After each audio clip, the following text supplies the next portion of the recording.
Então, prezados alunos, vamos dar início à nossa aula. O foco dessa aula de hoje é sobre reatores microbianos, que é uma aula que continua, né, com a parte de cinética. Então, na aula anterior, nós vimos já algumas equações e modelos matemáticos que vão ser importantes para a gente fazer os projetos dos reatores. E nessa aula de cinética microbiana, nós concluímos com dois exemplos, que se tratava da gente fazer mais uma análise de uma curva de crescimento e outro exemplo era referente a uns dados para a gente também tratar, mas as perguntas eram diferentes, era para a gente fazer os perfis tanto do consumo de substrato, quanto de formação de células e de produto, e calcular algumas velocidades. Eu não sei se todos já assistiram essa aula, mas se porventura eu falar algum termo que vocês não estejam entendendo, podem perguntar, porque se não compreender, pode atrapalhar o entendimento do restante, certo? Então, primeiramente, nós vamos a esse exemplo 1 da aula 15, que vocês estão vendo aí, era nos fornecido o perfil, né, de células com o tempo, que era essa curva representada na cor preta, e também era nos dado ln de x sobre x0, que era representado aqui por essa curva azul, né, ambos não representados por pontos na escala. E aí, com base nesse gráfico, tinha algumas perguntas. O primeiro é, existe fase lag? Caso afirmativo, diga quanto tempo dura. O que é que vocês acham?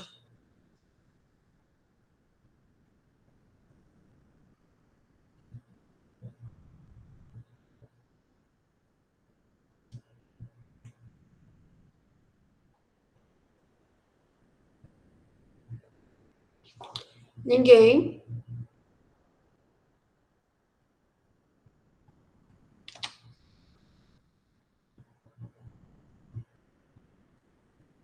Ninguém, meninos?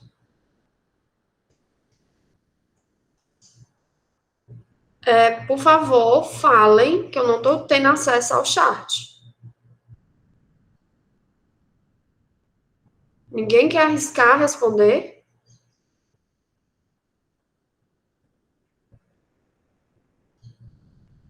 O que é fase lag?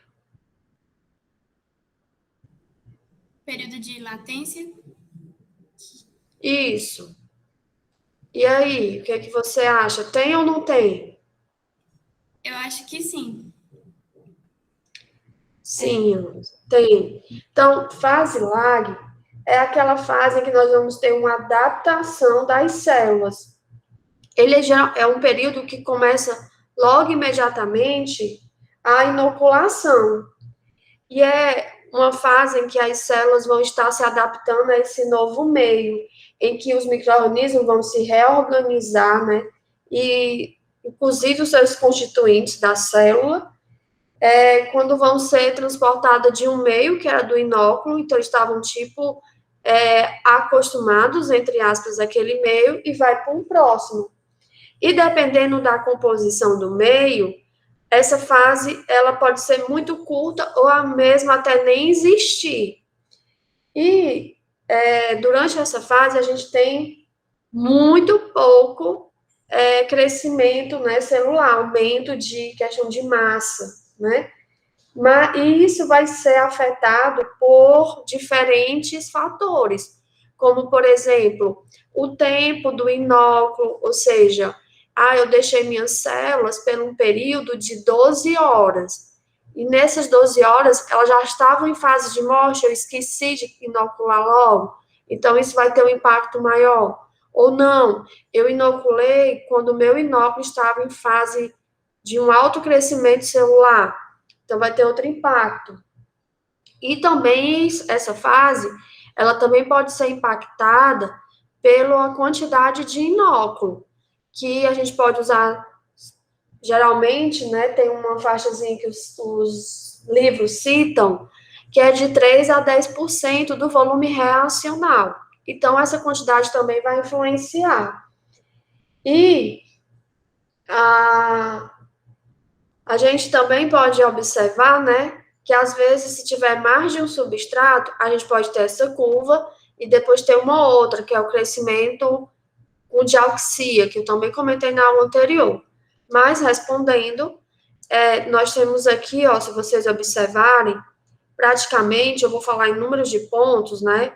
Aqui é o tempo que foi feito o inóculo, no tempo zero. Aí aqui a gente tem 1, 2, 3 horas aproximadamente de fase lag. Aí aqui já começa uma fase de aceleração para entrar em que fase, meninos? Como é o nome dessa fase? Que ele vai entrar depois da lag. A fase exponencial, né? Que é onde eu vou ter um crescimento, pelo próprio nome diz, da fase exponencial. É uma etapa em que elas já estão adaptadas ao meio e elas vão começar a se multiplicar rapidamente. E a gente sente isso, que se a gente for acompanhando o crescimento celular por massa, nós vamos observando um aumento, né, da massa, da densidade celular, de forma exponencial com o tempo, certo? E a gente até viu, com base num dos parâmetros que a gente estuda quando está na parte de cinética, que é a velocidade específica de crescimento, que aqui nós estamos numa fase específica máxima, certo? Então, aqui, a primeira resposta, sim, temos, e ela dura aproximadamente aí 3 horas, certo? Esse gráfico, os pontos estão de hora em hora. Aí aqui pergunta, quanto tempo dura a fase log? Aí, assim, eu citei para vocês que tinha a fase lag, a de aceleração, a log, a desaceleração, estacionária e morte. Geralmente, a gente só trabalha mais com a fase lag, exponencial, que é a log, estacionária e morte, certo? Então, aqui, já com 3 horas e alguns minutos, ela começa já a entrar na fase exponencial, certo? E aí, para a gente sentir quanto tempo realmente dura, é bom a gente fazer o quê?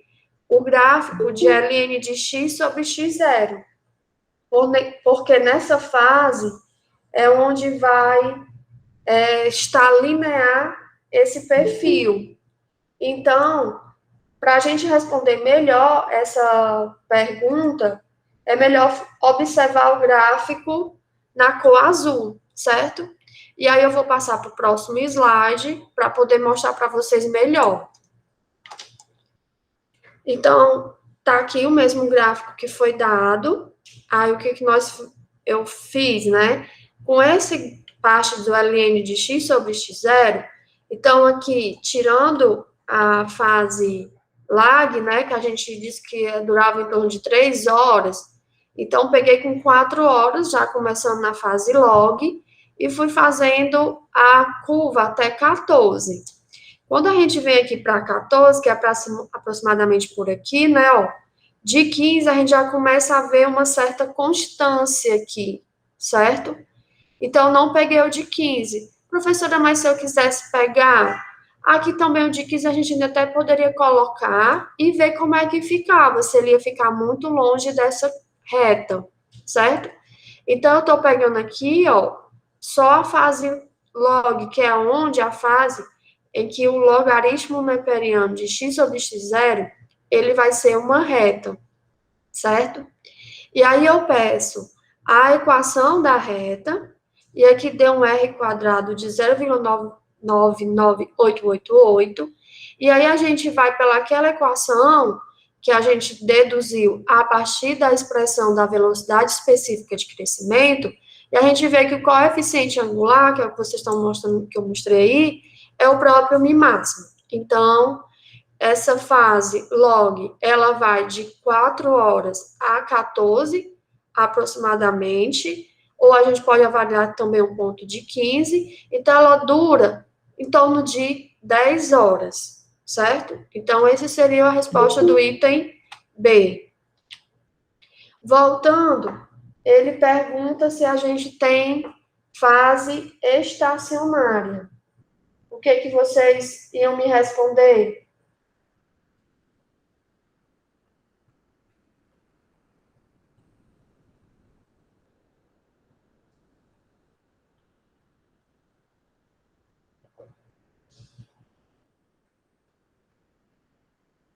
Alguém? Primeiramente, sim ou não? Sim. Sim, né? Voltando aqui para o gráfico, a gente botou até 14 horas, mais ou menos, a fase exponencial. Aí a gente viu que já tem uma fase de desaceleração. E por que que isso ocorre, professor?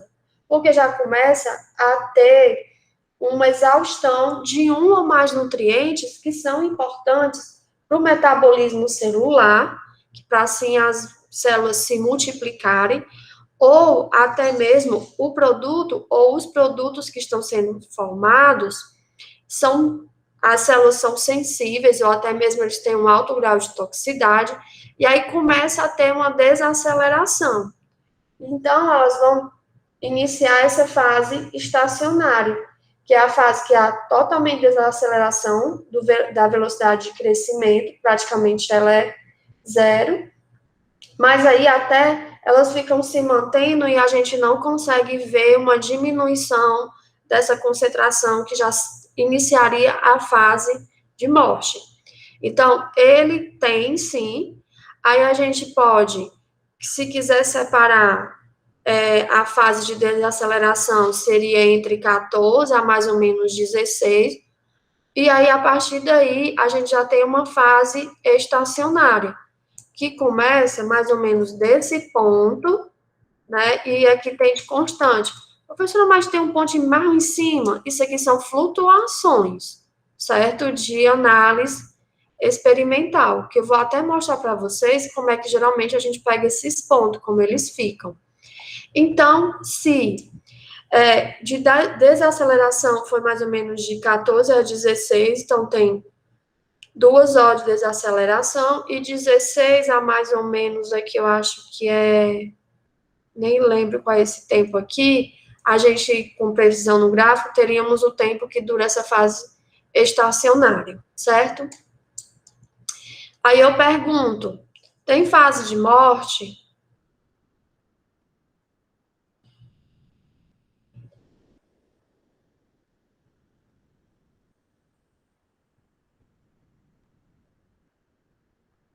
Sim ou não, gente?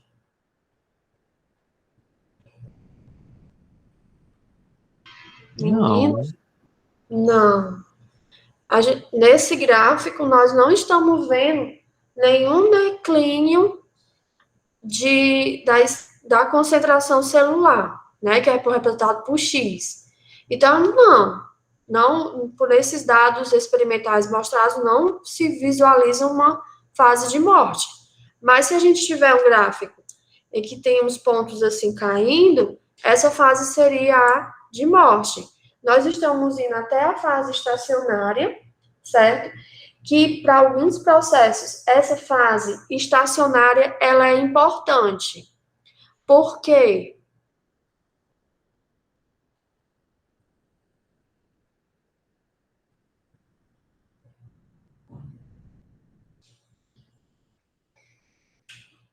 Na primeira aula de sistemas microbianos, eu falei dos tipos de produto. Tem algum produto que é produzido na fase estacionária?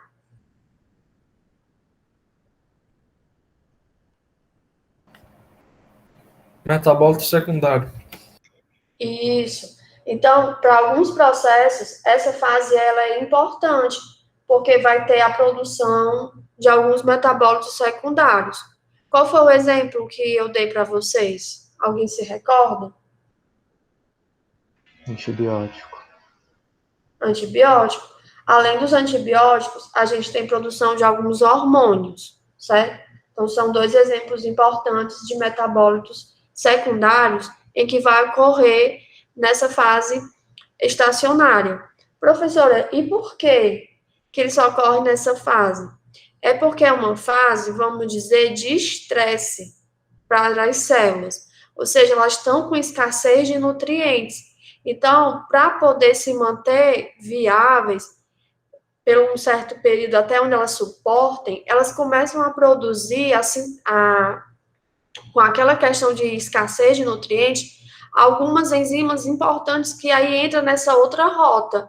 Então, para se manter, ela vai para uma rota do que aquela que é costume, certo? Então, ocorre muito isso. E em relação à questão dos fenômenos que pode ocorrer, né, em questão de números de célula, a gente já começa a observar um certo declínio do número de células viáveis, mas aí ainda pode ter uma pequena reprodução celular, então a gente tem um equilíbrio disso, e já começa a ter, né, aqueles fenômenos que começam a romper as células, aí a gente tem tipo um balanço, certo? E a última fase, que não tem representado aí, é a de declínio, que é quando começa a célula se romper, a haver morte, certo? Das células que estavam viáveis, que acabou praticamente todo os nutrientes necessários para sua manutenção. Ou até mesmo as condições de cultivo foram se modificando e essas condições saíram da faixa ideal do micro-organismo, como, por exemplo, algumas bactérias, como os lactobacilos, produzem ácido lático. Aí o que tende a acontecer com o meio? A ficar muito ácido, e assim sai do pH ou da faixa ótima dessa bactéria, certo? Então, esse era o exemplo 1. Então, discutimos e apresentei a resposta para vocês. Aí agora nós já vamos entrar nesse nosso novo tópico, que era reatores microbianos. Esse slide vocês já devem estar recordando que vocês já estudaram, já viram conosco. Que, como eu falei na abertura da nossa aula, essa parte introdutória do reatores é o mesmo. Então, vou até passar um pouco mais rápido, mas eu quis recolocar nessa aula para refrescar a memória de vocês, certo? Que bioreatores, né, é dado por nome daquele reator em que vai ocorrer uma série de reações químicas que são catalisadas por biocatalisadores. E aí nós estudamos na parte 1 da nossa disciplina, quando era catalisado por enzimas, e agora nós vamos dedicar àqueles bioreatores que utilizam células vivas, mas para nós são células microbianas. Podem ser bactérias, leveduras ou fungos. Além disso, esses bioreatores eles podem ser utilizados para reações que utilizam células animais, né, ou vegetais. Aí também nessa aula, né, nós vimos a classificação que nós tínhamos o grupo 1 e o grupo 2. Então, o grupo 1 foi o que nós estudamos na parte anterior, que é o reator em que a gente não vai ter células vivas, que era o caso das enzimas. Já no grupo 2, são com as células vivas. Então, quanto ao tipo de catalisador, os bioreatores que nós vamos estudar agora, nessa segunda parte, é do grupo 2. E também a gente viu esse esquemazinho de divisão dos tipos de reatores também na parte 1, que primeiro começava citando a forma que era o cultivo, se era submerso ou se era semissólido. E aí, com base no tipo, nós íamos ter uma divisão, que a gente poderia ter. No caso, eu vou sempre falar de células, porque é o nosso foco, certo?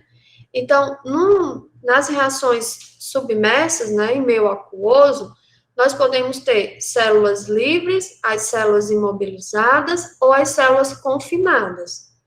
De acordo com a forma que está o nosso catalisador, o nosso micro-organismo, melhor dizendo, nós vamos ter aqui que são os agitados mecanicamente, agitados pneumaticamente, por fluxo pistonado, estático, se elas estiverem livre. Se elas estiverem imobilizadas, nós usamos leito fixo e leito fluidizado. Se elas estiverem confinadas, vai ser por membranas planas ou fibra oca.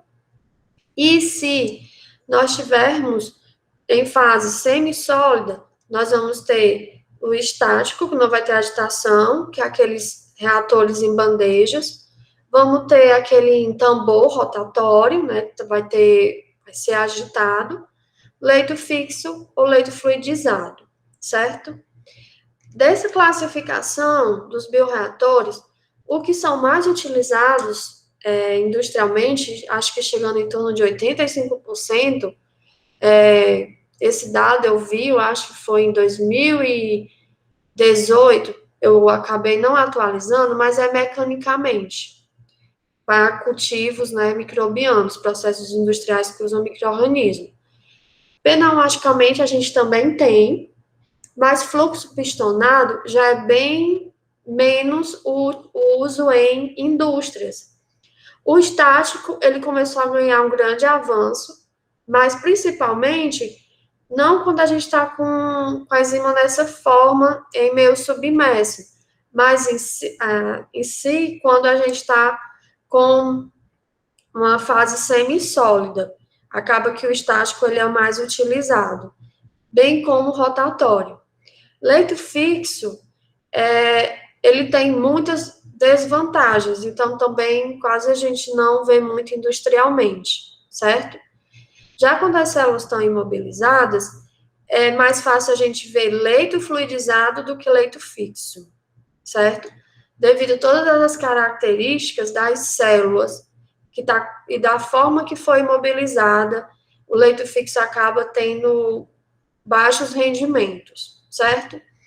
E a gente tem alguns exemplos, mas os principais é o mecanicamente, pneumaticamente, e aqui semissólido, estático e o agitado, certo? Alguma pergunta? Nenhuma?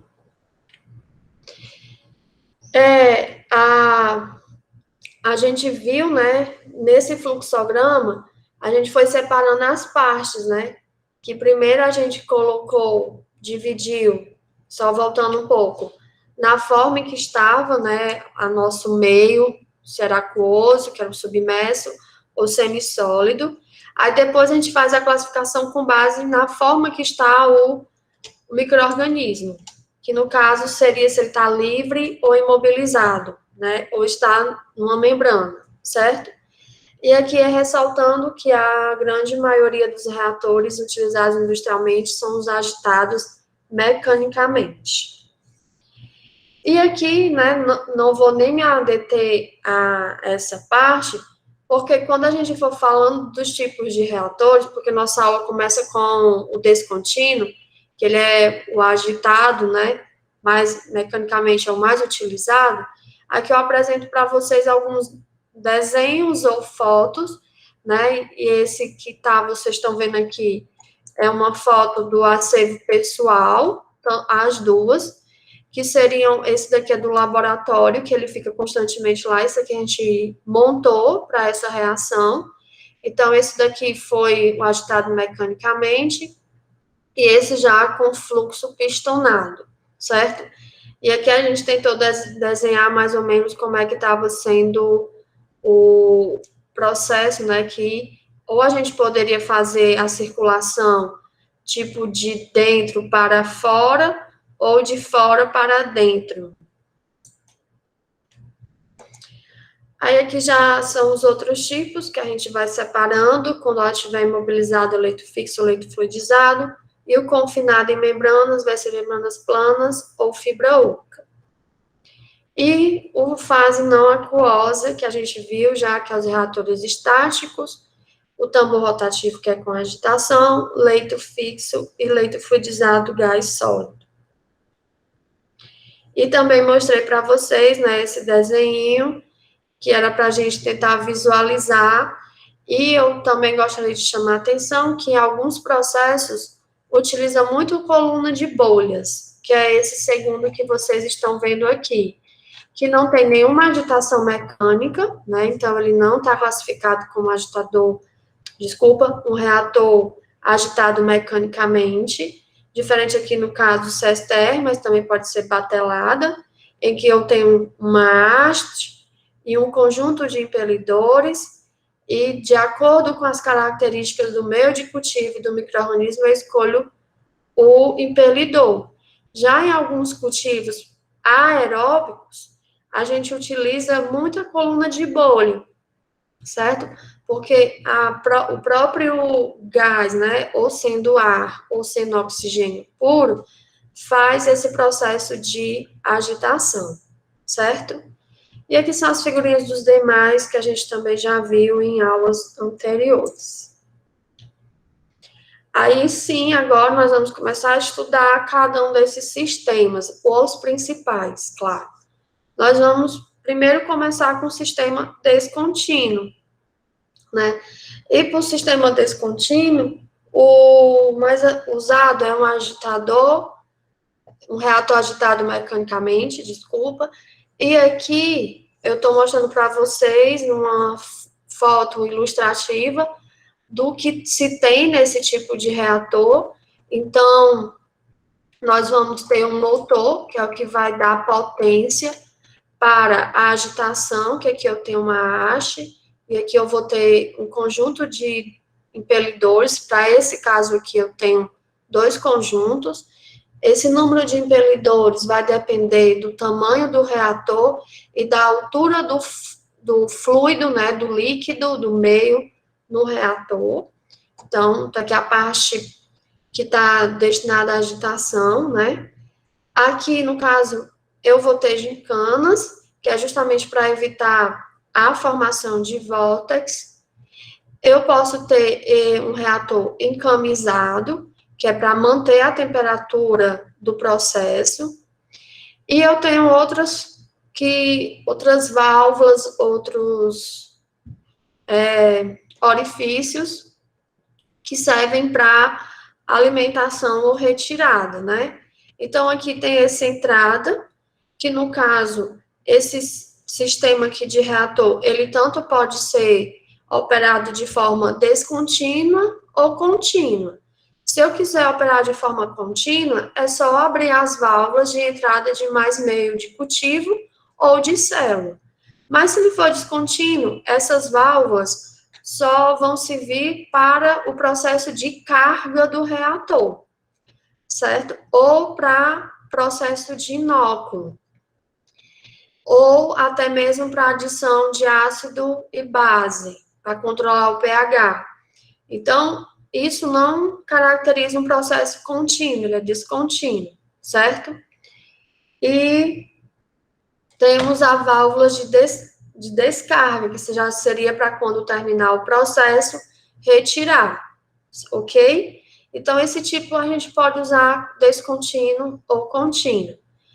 Outros orifícios pode ter para adicionar, por exemplo, o eletrodo de pH, o eletrodo de oxigênio dissolvido.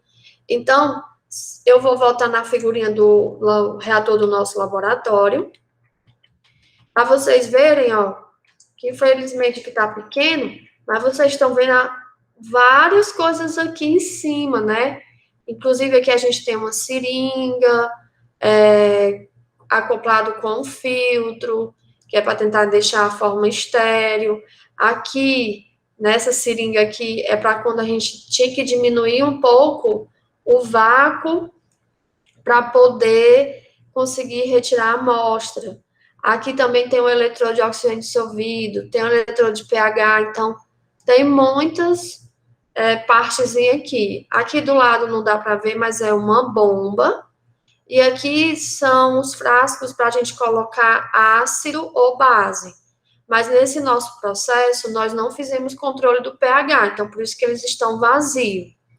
Se eu quisesse utilizar um processo contínuo que fosse entrar meio, então eu poderia também usar um desses frascos, ele tem 4, para poder ficar adicionando. Esse daqui é o coletor de amostra.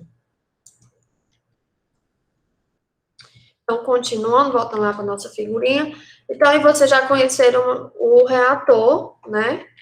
Aqui já seria o desenho desse reator, desenho mais técnico, e usando todas as regras que a gente aprende em desenho, né? A gente não pode esquecer e pensar que desenho não é para nada, mas aí foi utilizado até o AutoCAD para fazer esse desenho. E ele mostra todos esses periféricos que eu já comentei para vocês, e inclusive uma parte mais externa, que é a questão do que vai ser utilizado, né, o fluido, para manter a temperatura dessa reação, porque esse reator ele é encamisado, certo? Então, no projeto, até talvez você não precisar fazer um desenho bonitinho assim como esse. Agora, né, nós vamos ver os parâmetros principais que a gente vai usando no início, né, do cultivo, e que aí eu estou mostrando para vocês só um reator de forma simplificada. E aí, no início, a gente vai ter o volume inicial, uma concentração de células, que é proveniente do inóculo, e a concentração inicial de substrato, certo? E o que ocorre durante esse cultivo, né? Então, o cultivo descontínuo refere-se a um cultivo de células nesse vaso fechado, em que vai ter uma carga inicial de meio de cultura, que é inoculada com uma certa quantidade de micro-organismos. Desculpa. E trata-se de uma forma muito simples de cultivo, que é o mesmo que a gente utiliza no laboratório, nós aplicamos na indústria, porém nós temos os critérios de scale-up, né? Nós vamos ver isso nas nossas últimas aulas. Nós simplesmente não podemos, eu estou fazendo num reator de 1 litro, eu vou fazer agora no de 1.000 metros cúbicos. Aí não vai dar certo. Tem todos os critérios para serem seguidos para fazer essa ampliação de escala. Mas a forma de execução, a forma que ele trabalha, os fenômenos que acontecem é o mesmo. E aí, durante o processo, não há entrada, não preciso nem eu dizer isso para vocês, né? Vocês já sabem mais do que eu, ou saída de material. Mas aí, aqui eu chamo a atenção ao menos de gases, né? Para poder manter a pressão do reator no nível de segurança, nós temos, né, um sistema de escape de gás. Nesse reator de laboratório que eu mostrei para vocês, que o volume da dorna dele é baixo, ele tem um sistema. Então, imaginem num reator maior, certo? E aí, no término do cultivo, que vai geralmente está associado a esgotamento de substrato, certo? Que aqui não é S0, é S, deixa eu logo corrigir aqui, por favor. Só um minuto.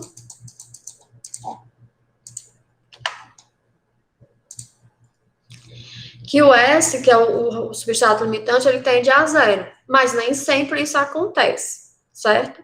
Então, geralmente a gente tenta ir até onde as células estão produzindo, estão viáveis, que vai ter acúmulo do produto e o substrato seja completamente esgotado.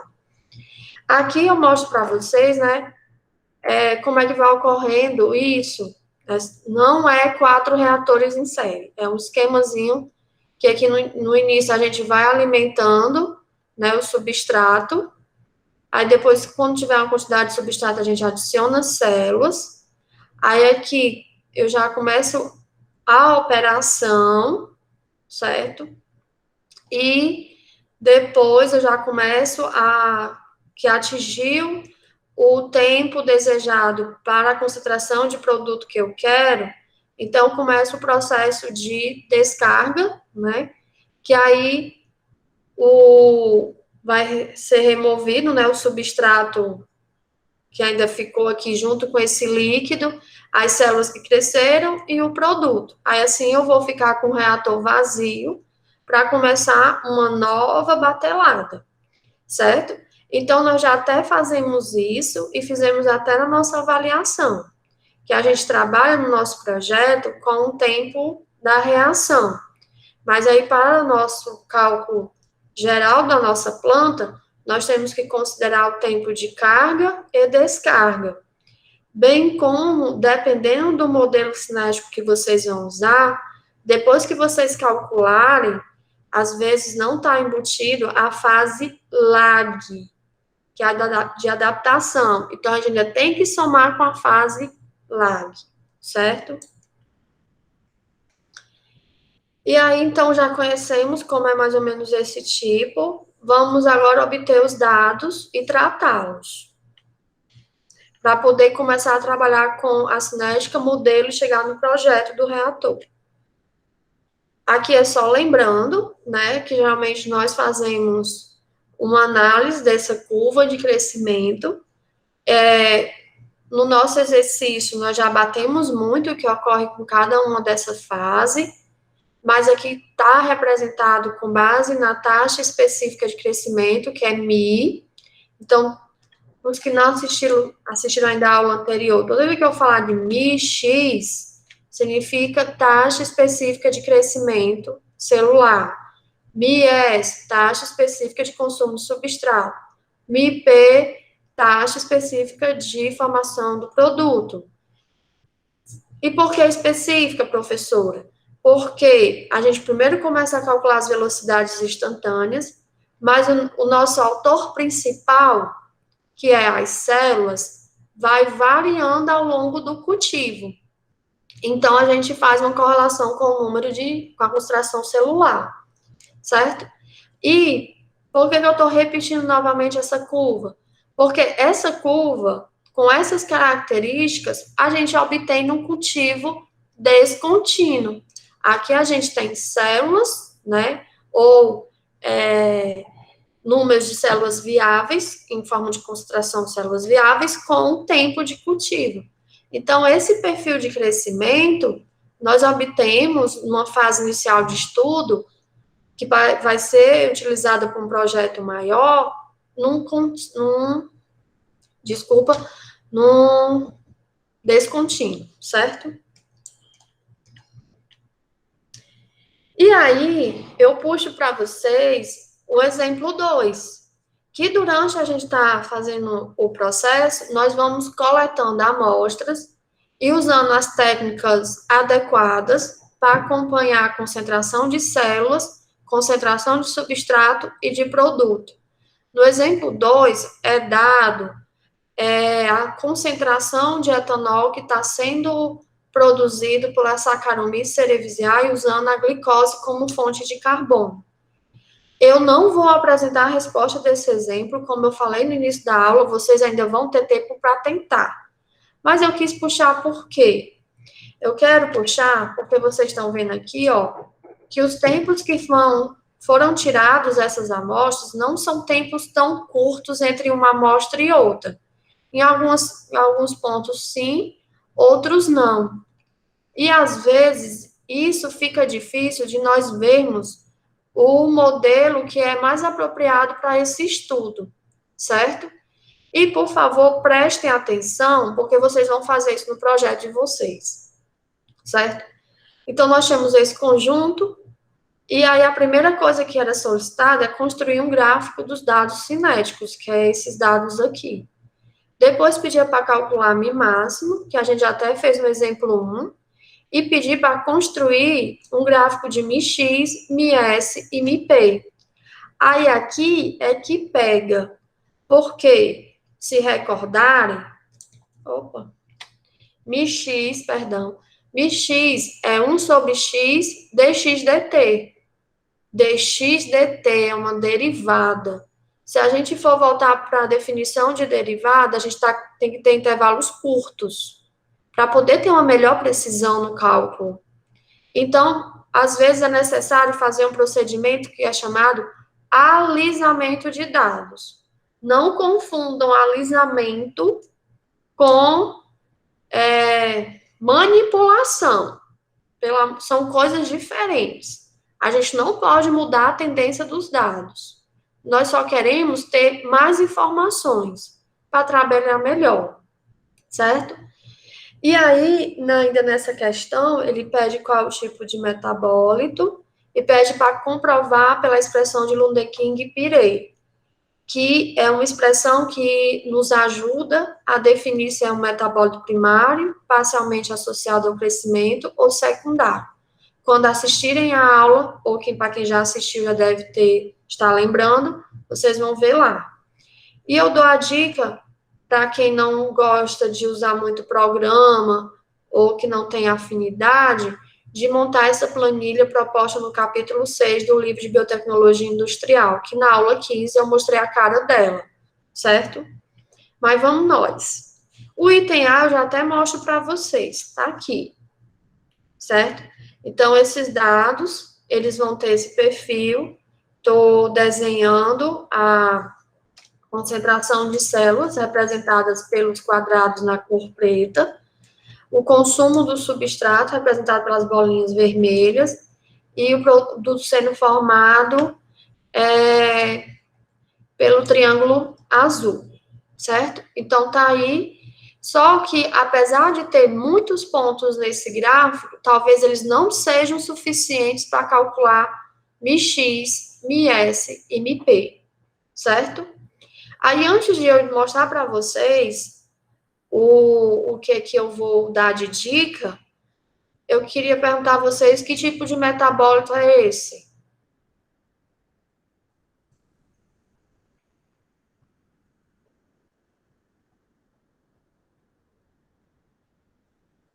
Primário. Primário. Então, nós temos duas dicas aí, né? A primeira dica, olhando pelo próprio gráfico, nós estamos vendo que à medida que o crescimento celular, né, vai aumentando, nós também aqui vamos ter na formação já do etanol. Então, ele é um metabólito associado diretamente ao crescimento celular. E o próprio etanol, que eu já tinha dado para vocês como dica, que ele é primário, né? Quando a gente está produzindo usando a Saccharomyces cerevisiae, que é a principal levedura. Por que ela é a principal? Alguém sabe?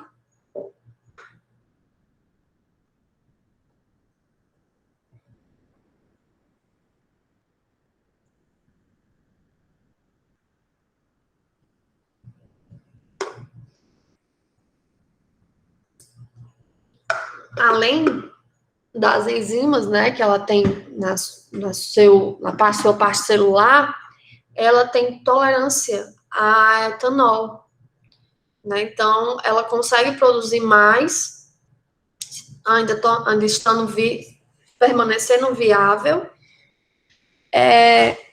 comparado com outros micro-organismos, certo? Mas voltando para o nosso caso, aí tá aí, a gente tem esses pontos. Mas talvez o gráfico de MX, MSP não vai ficar legal, porque, por exemplo, esse ponto está aqui com 8, esse já está com 10. É uma diferença de tempo que a gente acha curto, mas não é. E aí nós temos, aqui eu vou trabalhar com os pontos, né? Para vocês terem uma noção, sem aquela curva, como ficaria, né? Difícil. Então, ninguém sabe aí como é que tá diretamente aí o que está acontecendo. Então, os pontos, quando a gente traça, fica dessa forma. Aí a gente já bota uma curva aí, para tentar compreender melhor. E aí aqui você já tem uma tendência.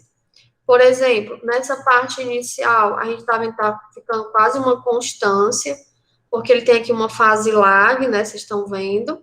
Aí depois tem uma fase meio que exponencial de crescimento, que vai acompanhando aqui a queda do substrato e a formação do produto.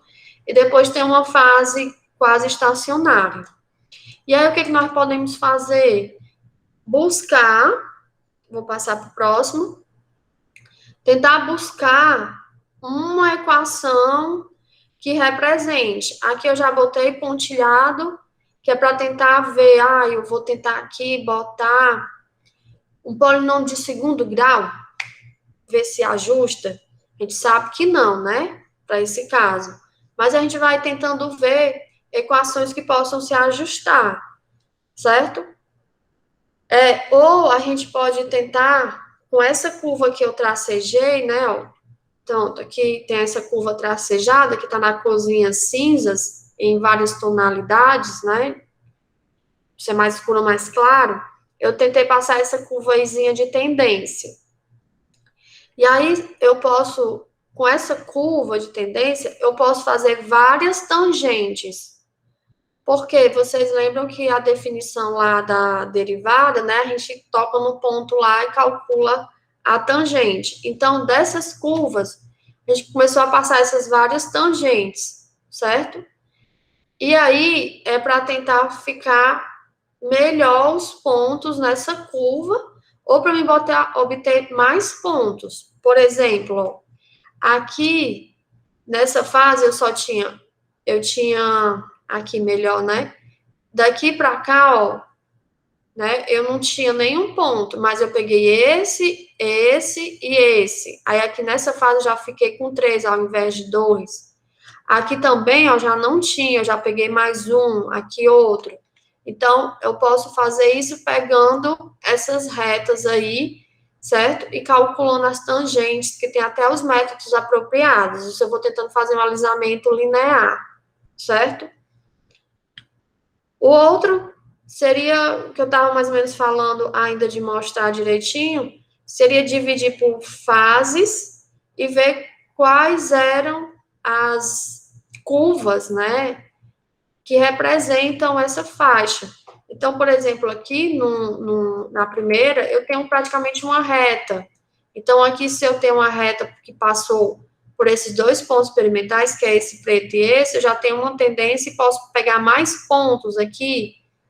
Aqui eu já tenho um polinômio de ordem n, já que é para tento novamente uma reta.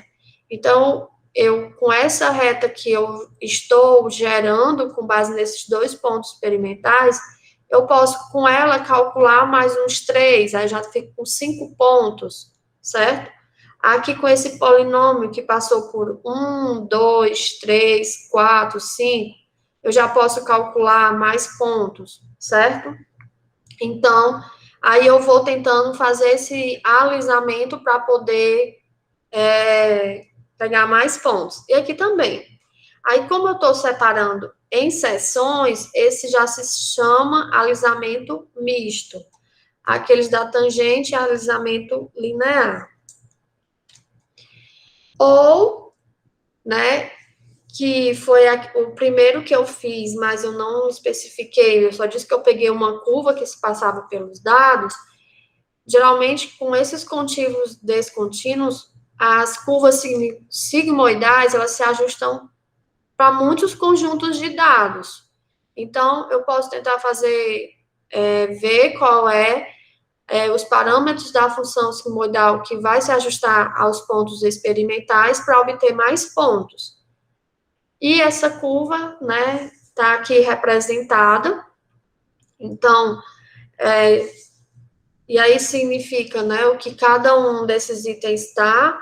Eu vou determinar os parâmetros, que seria o A, o K, o C, o Q, o B, certo?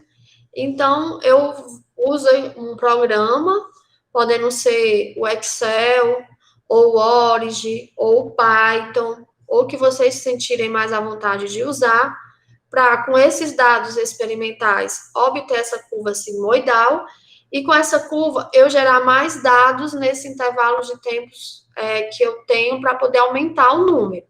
Então, vocês estão vendo que eu não estou criando nada, eu só estou querendo pegar entre um ponto e outro, com base numa linha de tendência, né, o que eu posso pegar mais para poder ter uma melhor performance ao obter um modelo cinético, certo?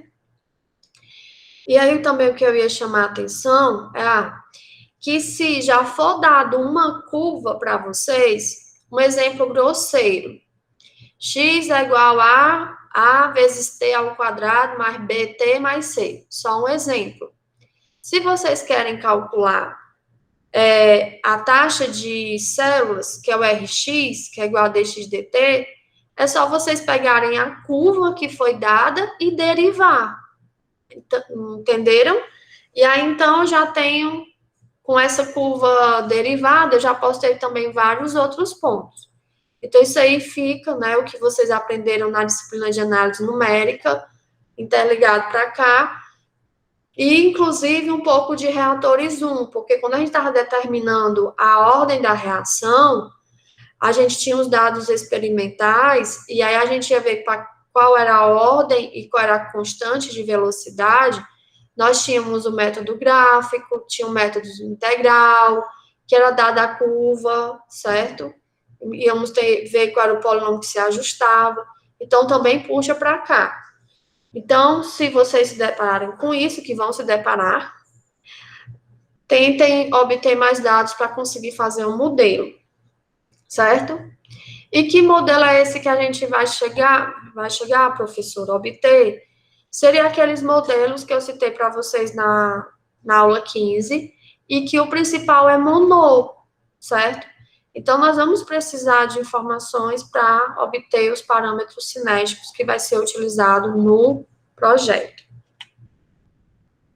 Alguma pergunta até aqui?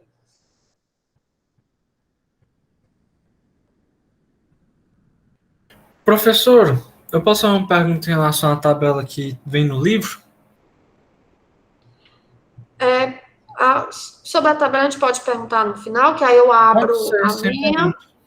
certo? Para poder acompanhar melhor contigo, tá Tá ok, certo? sem problemas. Obrigado. Agora, meninos, nós vamos começar o balanço de massa, certo? E para essa questão do descontínuo.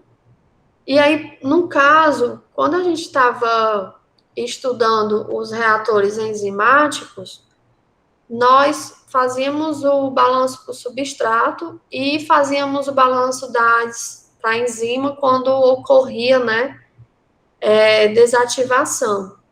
Aqui, nós vamos ter 3, no mínimo, equações diferenciais para se trabalhar.